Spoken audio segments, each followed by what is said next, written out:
Hello guys, welcome to my channel. অনেক দিন পর আমি একটি নতুন ব্লগ নিয়ে চলে এলাম এই চ্যানেলে। অনেক দিন পর এলাম বন্ধুরা। আমার অনেক দিন পরে ভিডিও আসার কারণ হলো আমার আগের মোবাইলটা আবার ভেঙে গেছিলো। এর আগে মোবাইলটা তো ভেঙে গেছিলো, আপনারা জানেন। এর আগে আমার স্যামসাং M12 যে মোবাইলটা ছিল ওটা ভেঙে গেছিলো পরে ভিডিও করতে গিয়ে। আবার এই মোবাইলটাও ভেঙে গেছিলো, তাই গত 6 মাস আমি ভিডিও করতে পারিনি। আমাদের আর্থিক পরিস্থিতি অতটা ভালো না, তাই মোবাইলটা কিন্তু একটু দেরি হয়ে গেলো, আর শরীরটাও খুব খারাপ ছিল। তার জন্য 6 মাস আমি ভিডিও করতে পারিনি। কিন্তু এবার থেকে এভরিডে আবার ব্লগ করতে শুরু করবো এই চ্যানেলে। আর আপনারা হিন্দি শর্ট দেখতে পাবেন এই চ্যানেলে। তো আজকের ব্লগটি আমি মূলত আমাদের ঘরের আশেপাশেই করব। আর এরপরে সব ব্লগগুলো আমার ডেইলি লাইফ, আশেপাশের জায়গা, তারপরে নতুন নতুন দোকানে ভিজিট করব, আশেপাশের জায়গা কী কী আছে ওগুলো দেখাবো।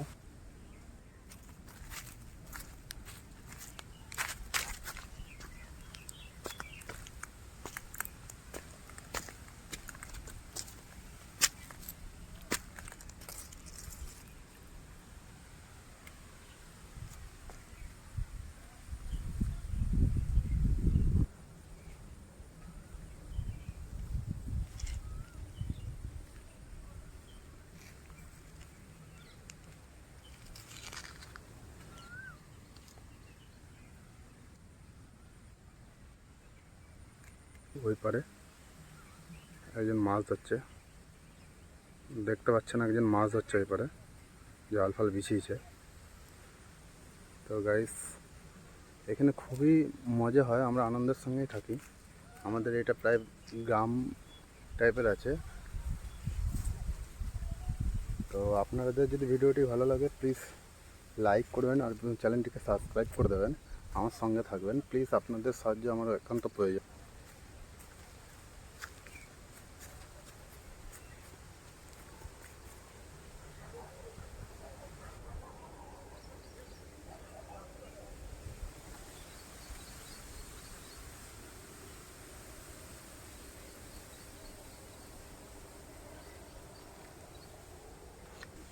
তো গাইস, দেখতেই পাচ্ছেন কত ডাল ফুল কেটে ফেলে গেছে। এই বাসের তলায় আমরা বসি, এটাই হচ্ছে আমাদের এসি। দেখুন বাসঝাড়টা।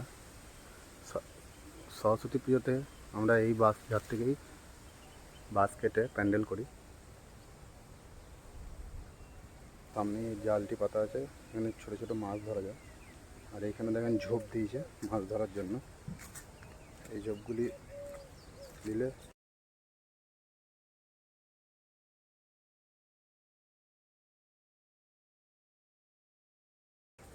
আপনারা দেখলেন একটি মাছ লাফালো, এক্ষুনি লাফালো একটি মাছ। এখানে প্রচুর পরিমাণে মাছ পাওয়া যায়। যদি আপনি মাছ ধরতে পারেন তো একবার চলে আসুন দুর্গাপুরের এই আমাদের এলাকায়, প্রচুর পরিমাণে মাছ ধরতে পারবেন। দেখেন পুরো ধার দিয়ে সব কোলে দিয়ে রেখেছে। আসলে আমি মাছ ধরতে জানি না, তাই আমি পারি না। আমি ছিপ দিয়েও মাছ ধরতে জানি না, তাই আসিও না বেশি। ঘাটের ধারেই থাকি, জলের সামনেও নামি না। জলের সামনে নামতে আমার ভয় লাগে। এখন তো না হয় জল কম আছে, কিন্তু কদিন পরে জল এতটা চলে আসে, দেখুন এই গাছটি অবধি চলে আসে।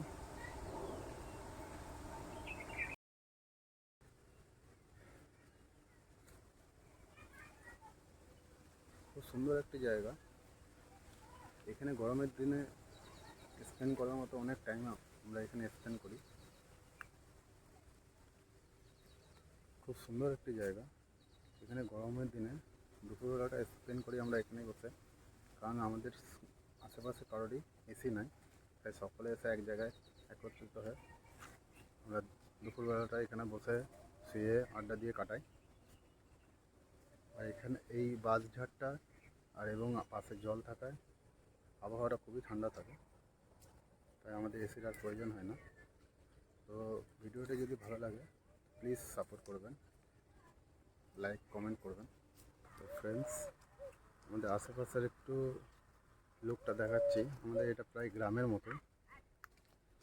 আপনারা যারা গ্রাম দেখতে ভালোবাসেন তো অবশ্যই আমাদের এখানে এসে দেখতে পারবেন।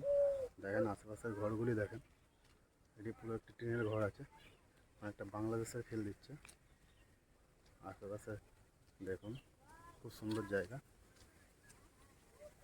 ঘরটা দেখুন খুব সুন্দর। আমি আমাদের এখন রোডে আছি।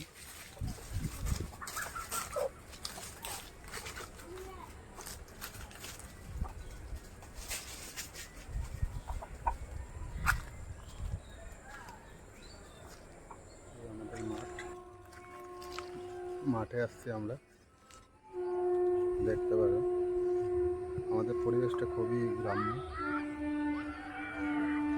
আমরা নিঃশ্বাস একদম ফ্রিভাবে নিঃশ্বাস নিতে পারি, আশেপাশে গাছপালা আছে এবং চারিদিকে ঘর শুরু হয়ে গেছে। এখানে মাঠ নাই।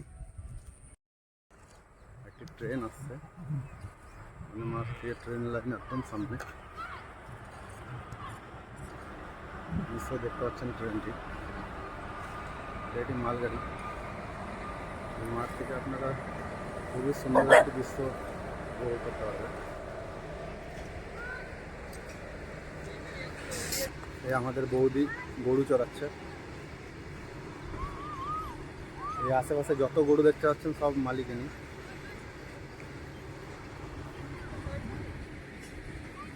সব গরুর মালিকিনি। খেলা চলছে।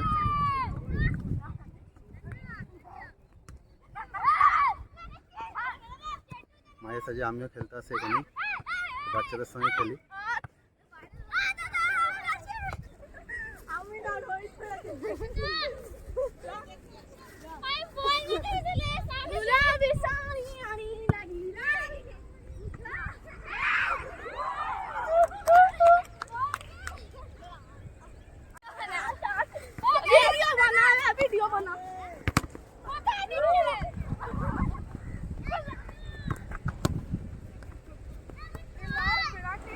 আমাদের মাঠে এই একটি মাত্র মেয়েই ফুটবল খেলতে জানে, তাই ও খেলতে আসে। এটা তো আমাদের ভিডিওতে আপনি অবশ্যই দেখেছেন আপনারা।